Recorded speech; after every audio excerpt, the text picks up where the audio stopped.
We really hope you're going to enjoy this film, which is about how and why innovation came about in climbing hardware as a result of the demands of gritstone climbing in the Peak District, and the way in which the protection which it afforded affected overall British climbing standards for many years following.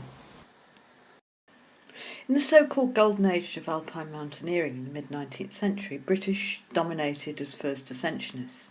The expertise for making climbing gear, however, resided in the Alps, with the earliest mountain hardware companies being blacksmiths. This included companies like Simond and Grivel, which were both established in the early 19th century to make local mountain communities agricultural and other equipment. And they diversified into specialist mountain hardware as mountaineering took off in the Alps in the 1860s. Expertise also came from the growing number of mountain guides whose skill lay behind the successful ascents. It was they, not generally the British climbers, who understood what was needed and what was possible in technical mountain gear.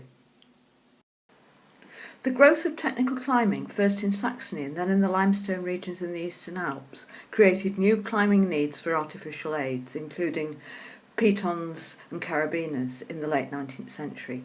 The use of these aids were largely rejected by the British, who believed they broke the rules of the climbing game. Little technical gear, from rucksacks to climbing hardware, was made in Britain before 1960. Until the First World War, mountain climbing in the UK had been the preserve of a wealthy, public school educated social elite. But during the 1920s and 1930s, there was growing enthusiasm for outdoor activities among lower middle and working class people living in industrial conurbations, especially in Manchester and in Sheffield. Easy train travel and unemployment during the Great Depression swelled the numbers walking and climbing in the Peak District gritstone. Leading-edge climbers often became lead user innovators. They used what was at hand and adapted for their own purposes. They would weigh up what's needed to solve a climbing problem and what was possible given materials and skills, as we see Don Willans doing with the box tent.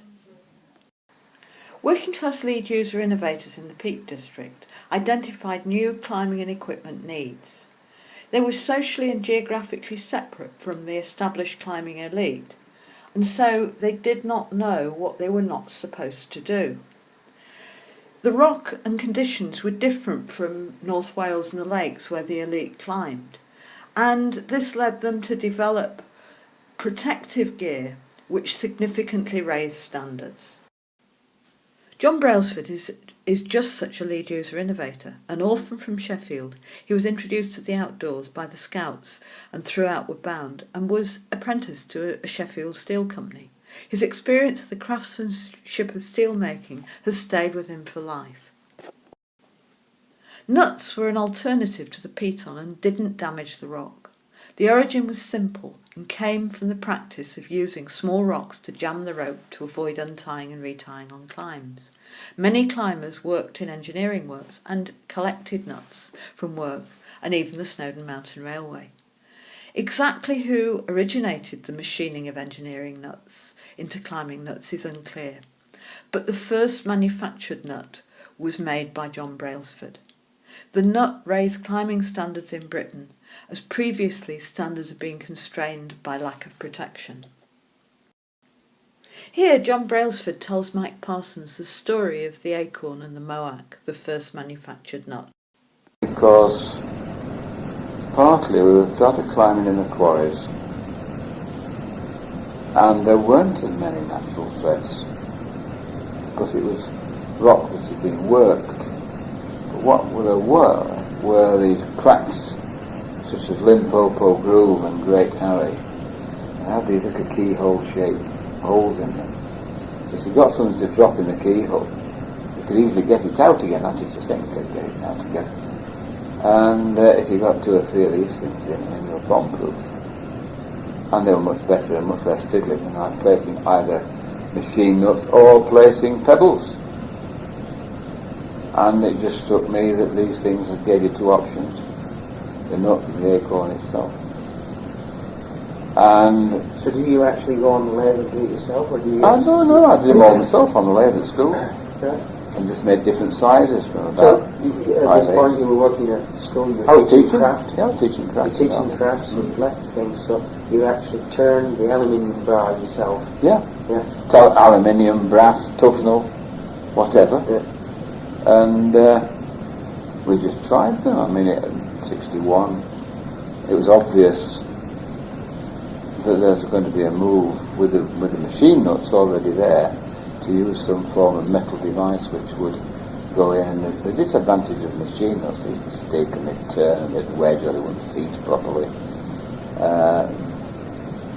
They weren't really, they were a first stage. They opened up the idea and then we refined the idea.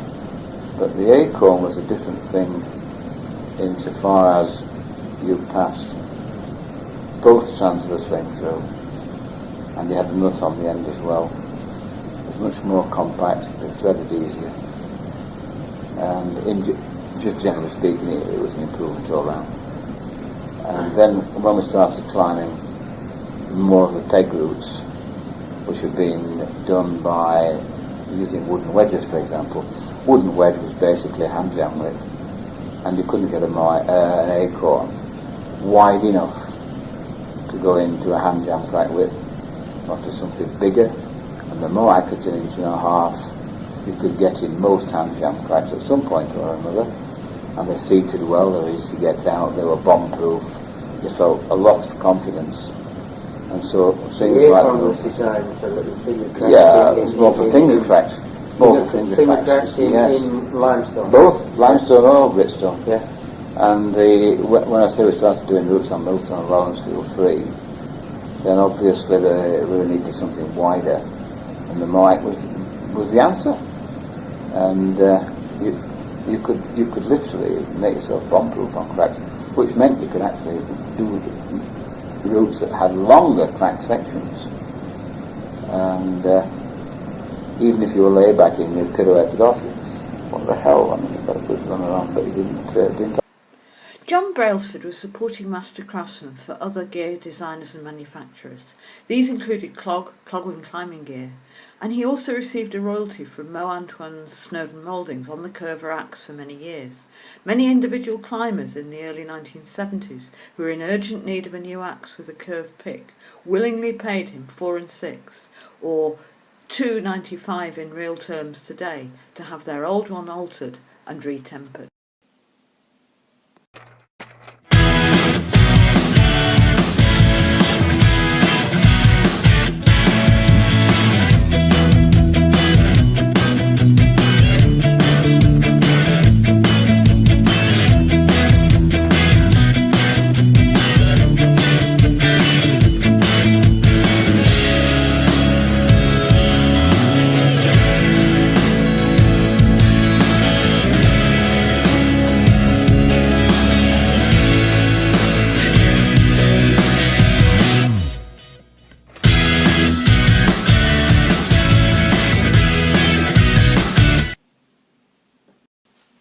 All this has of course left a legacy for climbing and for hardware innovation today. We'd like to thank John Brailsford for his interview back in 2001 and for a range of people for giving us access to their images.